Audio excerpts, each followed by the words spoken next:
ni que nit ku baax. nit ku généreux. wallaay. am na générosité du joxe xaalis. mais nit day généreux ci darajaam. généreux ci xam-xamam. généreux ci mën-mënam. am solo ñëw. te yooyu yëpp moom dañ ko ràññee ci moom. foo ko gis bëñam ngay njëkk a gis. toujours jovial donc yàlla ko yàlla. révolutionner mbirum animation. ah oui parce que xale yëpp ci tànkam la ñu jaar. maanaam bari nay taalibe ci bari na ay taalibe ci barab bi macha allah yàlla ko yàlla lafal cat. yàlla ko yàlla lafal cat yàlla guddal fan bi wéral baat bi. parce que am na ñu bëri seen produit. dañ ko fidéliser ak waaw Boubacar. merci beaucoup Dieynaba merci Kia merci Mame Alhaji Malick ñu ngi lay nuyu di la siyaare ci sa daraja maam di nuyu Chérif mi nga xam ne moo ñu invité di jox ci téléspectateurs yi avec beaucoup de plaisir di nuyu ñëpp et c'est avec beaucoup de plaisir que je me retrouve encore dans ce studio que j'ai tellement fréquenté et puis dans arpenter les couloirs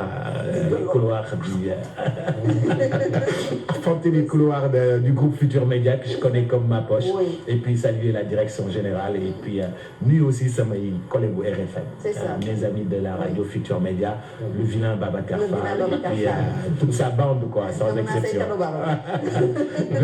merci waaw monde spectacle da koy yëg bu baax dafay sentir actuellement la crise on le sent très fort c'est très difficile tant yi pour les artistes c'est difficile pour les artistes parce que daanañu gën a daanañu arbre de Noël gënoon na bëri spectacle gënoon na bëri fête fin d'année yi kii gënoon na bëri peut-être que les banques ont sauvé la mise parce que les banques ont beaucoup organisé cette année les grandes sociétés ont sauvé la mise mais aussi les hôtels parce que à travers les hôtels il y a beaucoup de spectacles et de dîners. Par exemple, Youssou Ndour sera ce soir au New Motel Sea Plaza, Pape Diouf sera au Terrou-Bi, Viviane sera au Pullman, El Hadj Diouf sera au Novotel. Tu vois, toute la corniche est cernée par les artistes. C'est les hôtels qui essayent d'organiser. La partie bi nga xam ne moo gën a difficile c'est que la partie étatique et gouvernementale du defuñu ci seen loxo institutionnel et c'est cette partie-là qui manque et c'est cette partie-là qui devrait être plus forte à accompagner les artistes, à soutenir les artistes, à être des rayons de soleil dans ce que les artistes font. Mais c'est là où c'est très difficile pour les artistes. Mais il n'y a pas que la musique. Il y a aussi des arts. Il y a les expositions. dafa war a am ay exposition yu bari yi nga xam ne dañ ci daan dem gisuñu ko loolu tamit dafa manqué lu bari xam nga film yi tamit buy daw tamit lu bari film yi tamit am na loo xam ne lu bari dafa manqué ci film yi dafa ànd ak événementiel buñ koy lancé bu série bi commencé bu série bi jeex bu série bi demee ba ci digg bi bu série bi demee ba ci long métrage bi nga xam ne moo koy tëj yooyu yëpp amuñu ko tey jii donc am na lu bëri loo xam ne crise financière bi impacté na à 100% la vie des artistes. pour s'en sortir. Mais ku nekk da ngay wut noo tojee sa bopp jinax fu mu nekk nii affaire bi tolloo pour que ni dañuy xaar mairie Dakar organiser pour que la Ribidjon que le mairie Dakar organisé nga ñëw jouer benn playback am benn 1 million wala benn 1,5 million ku nekk da ngay wut benn pàcc boo xam ne fa ngay dugg artistes yu mag yi bu ñu jëlee hôtel yi ñeneen ñi ndaw ñi jël boîte de nuit yi ñenn ñi jël koñ yi ñenn ñi jël bii géew am na ay boîte de nuit ku nekk jéem a xool noo def pour attirer déjà le public am tamit lu bees loo xam ne c'est dans la communication mooy les réseaux TikTok les réseaux Instagram les réseaux yi nga xam ne moo xew léegi dafay permettre artistes yu ndaw yi ñoom tamit ñu mën a tirer leur épingle du jeu kii ne la dinaa nekk Baaramundi kii dina naa nekk Guédiawaye fii kii dina naa nekk Ravin kii dina naa nekk fii mais buñ ci mën a génn à 100% pour les fêtes de fin d'année buñ ci mën a génn à 100% leen ciy génnee mooy spectacle yu bari yi nga xam ne dañ koy dajale boo defee 5 spectacles 6 spectacles nga mën a am dara mais bu fekkee ni benn rek nga am dafay compliqué ci rek. jamono ji aussi doon na fekk pratiquement artistes yu bëri dañuy sax surbooké surtout en termes de concert dañu doon gis benn concert à Diourbel benn concert à Thiès benn concert à Saint-Louis et cetera mais dafa mel ni concert yi on en voit de moins en moins ci période bi. waaw xam nga organiser dafa difficile fu mu nekk nii. dafa difficile da ngay organiser nit ñi duñu ñëw parce que financièrement nit yi amuñu boobu xaalis. logistique bi dafa. logistique boo tegee logistique bi teg communication bi te xam nga saa yoo tëggee concert. municipalité bi daf si am. da ngay fay municipalité bi daf si am BSDA daf si am. saa yoo tëggee concert municipalité bi day jël pourcentage am. BSDA jël pourcentage am. su mooy SODAV. yow fekk yow yaa. def communication yaa def scène yaa def son yow yaa def sécurité yaa def lépp loo xam ne moom moo di logistique. charge yi dafa diis ba pare nit ñi amuñu xaalis bu ñu ñëwee aussi. mooy nit ñi bu ñu amulee te yow nit ñi nga koy defal te nit ñi seen poste jamono yi dara nekk nit ñi seen courant ak seen jàngu doom. la ñu tal fu mu toll nii quoi. oui mais du benn. Vigie c'est une fois l'année. et kooku phénomène la. Vigie phénomène la. mais Youssou Ndour aussi boo est-ce que bii amati naa pour kii. pour fan. Dakar Arena. waaw mais non xam nga Youssou Ndour légende la. beneen niveau xam nga da ngay boo waxee booy natt artistes yu Sénégal boo ko nattee ci Youssou Ndour. natt ko ci Vigie natt ko ci Viviane da ngay juum. parce que artistes yi. dañu bari. wala waali xam nga miinoo aada booy. mooy ci way dugub bii nii dañuy fekk. gulu maa joola. joola baani xam nga miinoo aada booy. pourtant c'est un artiste. c'est vrai qui a du talent. c'est vrai. qui incarne. ah oui. qui fait des spectacles à Grand Yoff dans le Hood. et des Parcelles Assainies. xam nga ñooñu yéen xamul leen. et pourtant ñooñu dañ leen war a natt. ci li nga xam ne moom moo di spectacle yi. parce que fu ñu dem dañ koy toj ba pare dafa am ay nit yu leen topp. ba pare dafa am ay xale banlieue ñoo xam ne ñun ñi nga xam ne ñoo dëkk ay Guédiawaye ay Yëmbal ay Grand Yoff ay Parcelles Assainies ay Patte d'Oie ñun ñooy suñuy artistes. donc boo ko nattee ci Youssou Ndour feesal na Arena nga natt ko ci Youssou Ndour feesal na Noum Hotel Sea Plaza. wala kii nii da ngay juum. donc les artistes c'est une grande masse. et ñun ñëpp ay artistes lañu te ñoom ñëpp la ñu war a accompagner. waruñu topp Youssou Ndour kese topp Omar Pène kese artistes yëpp la ñu war a gunge promouvoir artistes yëpp dooleel artistes yëpp génne leen ci suuf yéegal leen ci kaw wane leen. Voilà, c'est ça. Le maire de Thiès doit organiser à Thiès. Voilà, c'est Le maire de Kaolack doit faire vivre la ville. Il faut que la ville vive. Il faut qu'il y ait des activités. Il faut que commune bi di dund. commune bi dafa am partie culturelle. partie culturelle boobu noonu dafa am budget. budget boobu noonu il faut que ñu exécuter ko. budget boobu noonu il faut que ñu jox ko artistes yi. te du artistes su musique yi kese. dafa am artistes yi nga xam ne dañuy def expression scénique. am ñoo xam ne dañuy def art de la scène. ñooñu ñëpp foog ñu boole leen te ñooñu ñëpp foog ñu jot ci li mairie bi yore. moo tax mairie bi dafa war a yëngatu moom it comme ni mairie Dakar di yëngatoo. noonu la mairie Kaolack war a yëngatoo ak mairie commune yi. pour que la commune vive. le ministère de la culture dañ ko dépassé. artistes yi. ñun ñëpp présentateurs yi animateurs yi ñun dañu romb ministère de la culture parce que amul lu ñuy def ba gis ko. ok Amadou Ba comme yaa ngi dégg. non pas Amadou Ba directement. mais pas le ministre. c'est pas le ministre, pas l'homme. mais les artistes sont en avance sur l'institution. L'institution doit savoir comment faire pour coopter, accompagner, être à la disposition, servir, parce que ce sont nos serviteurs. Les ministères, ce sont nos serviteurs. Ils doivent être en mesure de nous accompagner, d'accompagner les artistes. Même bu fekkee ne artiste bi bindu la say service dañoo war a jug dem ci moom xool naka la ñu koy gungee naka la ñu koy toppatoowee naka la ñu koy accompagner naka la ñu koy jàppale un artiste sénégalais qui va jouer ailleurs quelque part dans le monde mais drapeau Sénégal image du Sénégal buñ fa xeexee gaañante fa du Sénégal la ñuy wax buñ fa demee di fa def la culture di montrer suñu savoir-faire mais on doit l'accompagner cet accompagnement-là artistes yi duñ ko gis di ko jot donc nous on est en avance on va faire sans l'institution on voyage sans l'institution on fait des spectacles sans l'institution est-ce que Youssou Ndour pour le 31 pour le 3 janvier il doit avoir un appui institutionnel parce qu'il fait vivre la ville. C'est l'image de la ville. Il y a des gens qui sont en vacances qui viennent dans le pays et ñooñu di ñëw ci dëkk bi dañuy dem cette année. dañuy ne tiens Dakar ça bouge parce que l'artiste Youssou Ndour et où est l'appui institutionnel derrière. Accompagner, aménager. innover fexe nit ñi buñ fay ñëw ñu am cofeel ci Diamniadio. c'est ça. DGPU moo war a tax nit yi am cofeel. attractivité bi yaa koy ci Diamniadio ba nit yi ñi nga xam ne ñoo fay ñëw ne ah tiens fii ndekete nii la rafetee fii ndekete nii la aménagé fii ndekete lii am na fii nii kon xaaral man sax ma wut kër Diamniadio wala ma xool nu ma dëkkee Diamniadio ou quelque chose. mooy économie bi tourné autour de ces spectacles économie circulaire. parce que Grand Bal da ngay gis sax di petit commerce bi ñu naan collection Grand Bal ñëw na et tout ça donc lañ mën a def ba profiter ci économie bu ndaw boobu di tourné ndawul sax. bien sûr ndawul sax économie bu rëy boobu. vraiment ndawul sax. dëgg bu baax moo xam c'est toute une machine. ñu suñu di jouer foofu noonu oto yëpp dañ ciy def essence. c'est vrai.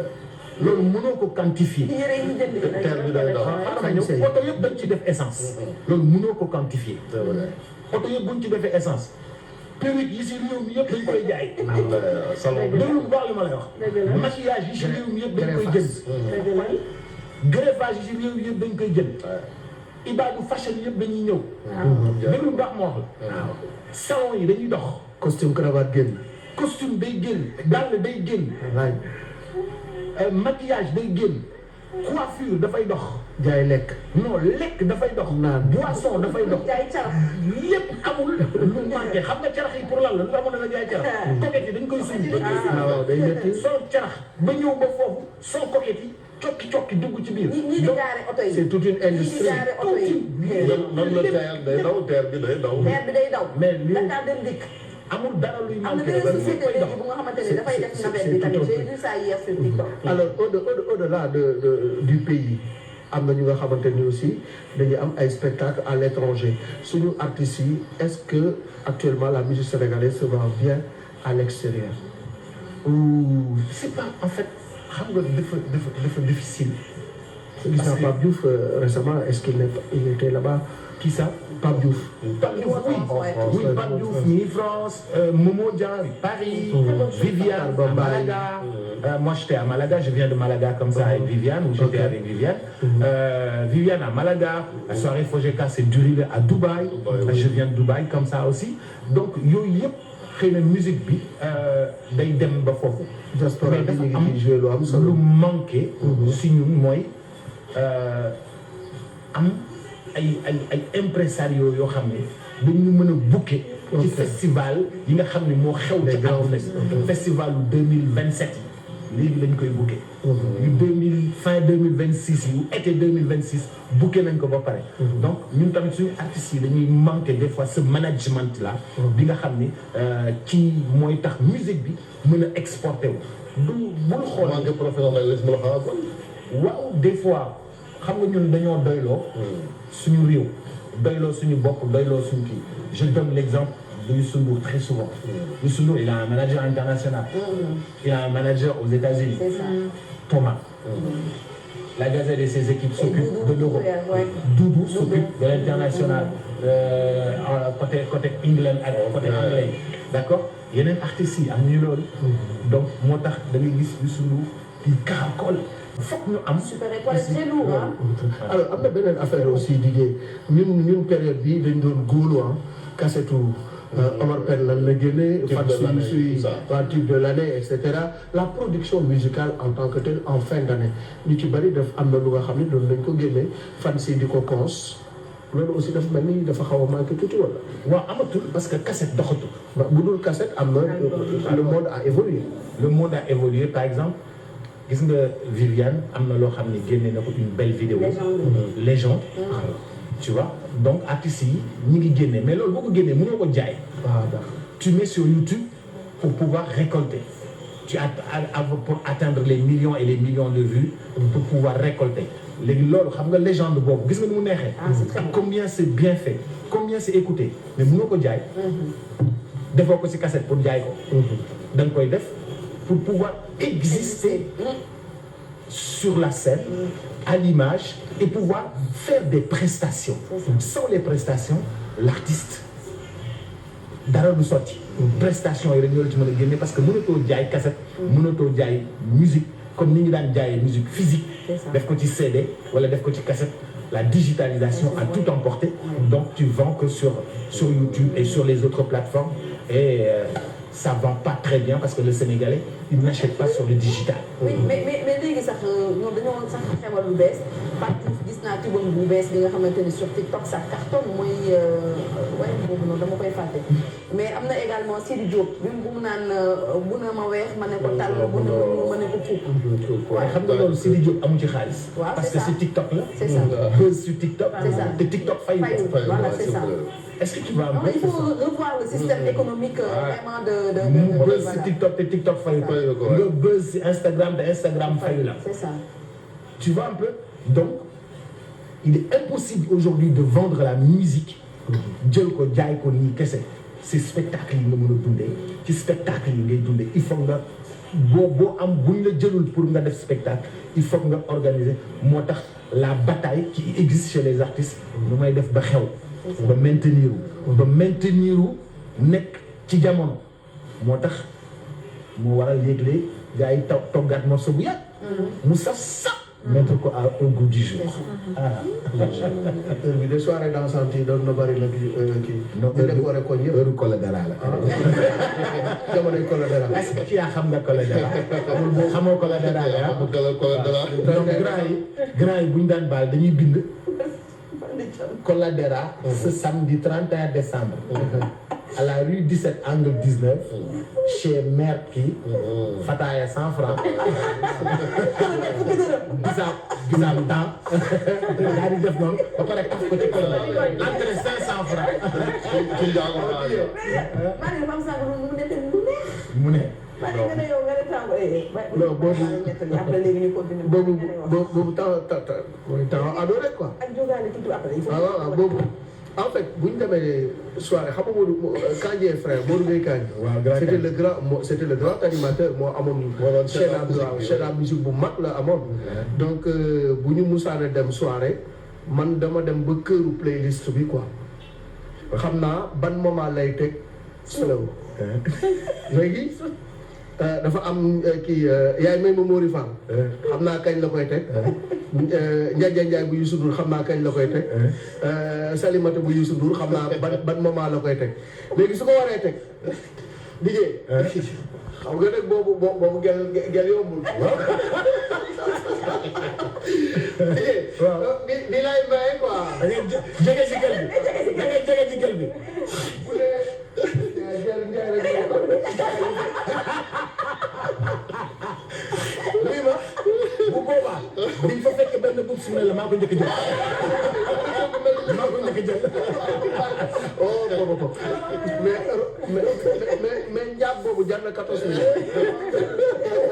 grand Malick amiin mais programme bi tey lan la yow sa programme tey je fais la soirée du Youssou Ndour au nouveau motel Sea Plaza. donc nag billet yi moom dafa mel ni suñu place bi. bul wax billet yi. non damay laaj. non mais lu tax mais parce que fii nii hôtel 5 étoiles la déjà. non mais du question de billet. non mais gis nga kii boo ko waxee naan dafa cher. waaw moo tax ma bëgg a laaj kay mu expliquer. non billet yi cherul xam nga lu tax. loolu reer la c'est un dîner. c'est un dîner 5 étoiles. cocktail dina sama question de base donc loolu bul ne cher. xaalis bi da lay ba laaj. léegi ma doxuma cher la. waaw léegi laajal. non parce que dama ne billet parce que on parle. ñaata la non xaaral ma wax la billet ñaata la. 400 000. Boss 200 000. VIP 300 000. VVIP 400 000. Le VVIP. il a son aménagement. dañ lay servir salaire servir la li ngay naan.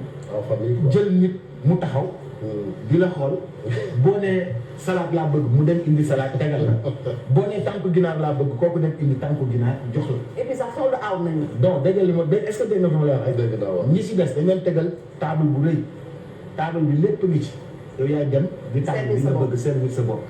xam nga yooyu da nga defa ne fii du Fuuta de. non mais il faut que mu nga xam que en fait en termes bon événementiel j'en parle parce que je sais ce qui se passe dans l'événementiel je suis dedans.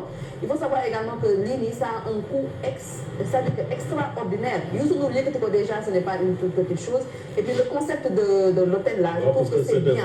Voilà c'est bien parce que avant Fally Ipupa la ñu jël mais léegi c'est Youssou Ndour fin d'année moo koy tëgg et je pense que c'est bien d'organiser ces genres d'événements là ñi ko attan dem ca ñeneen ñi ñu dem ñu dem arena ku mënul dem arena après nga xaar yenn occasion dina ñëw voilà dem non mais c'est un beau concept. C'est un beau concept.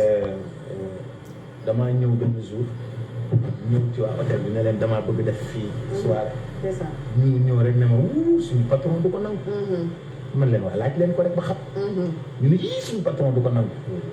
yii du ko nangu hôtel bi dafa bees nag. am piscine beeg yooyu. laaj leen ko rek ba xam. après ñu ñëw ne ma patron bi bëgg na ñu indi fa Omar Pène. on a fait 2 Omar Pène. au Novotel Sea Plaza. Ça s'appelait le Palais.